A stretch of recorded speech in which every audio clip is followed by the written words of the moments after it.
Bangladesh cricket board সভাপতি ফারুক আহমেদের বিরুদ্ধে বড় অভিযোগ তুলেছে দৈনিক ইত্তেফাক। প্রতিবেদনে বলা হয়েছে, বিসিবির ১৩০০ কোটি টাকার এফডিআর-এর বড় একটি অংশ ভেঙে সভাপতির পছন্দের দুটি ব্যাংকে হস্তান্তর করা হয়েছে।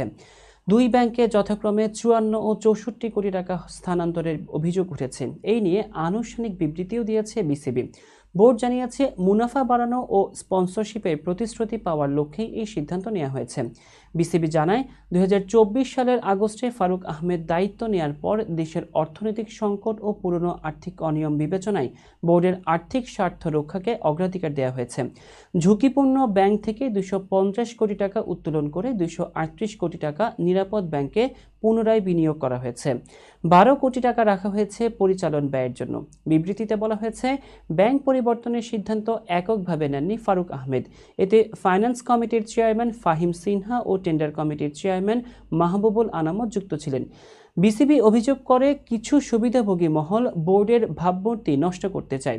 বর্তমানে ১৩টি নির্ভরযোগ্য ব্যাংকের সঙ্গে আর্থিক সম্পর্ক রয়েছে, যা মুনাফা ২ থেকে ৫% পর্যন্ত বাড়িয়েছে। গত ৬ মাসে ৩টি ব্যাংক থেকে ১২ কোটি টাকার স্পন্সরশিপ এবং অবকাঠামো উন্নয়নে ২০ কোটি টাকার বিনিয়োগের আশ্বাসও পেয়েছে বিসিবি। বোর্ড সত্যনিষ্ঠ তদন্তকে স্বাগত জানালেও ভিত্তিহীন সংবাদ প্রকাশে বিরত থাকার আহ্বান জানিয়েছে।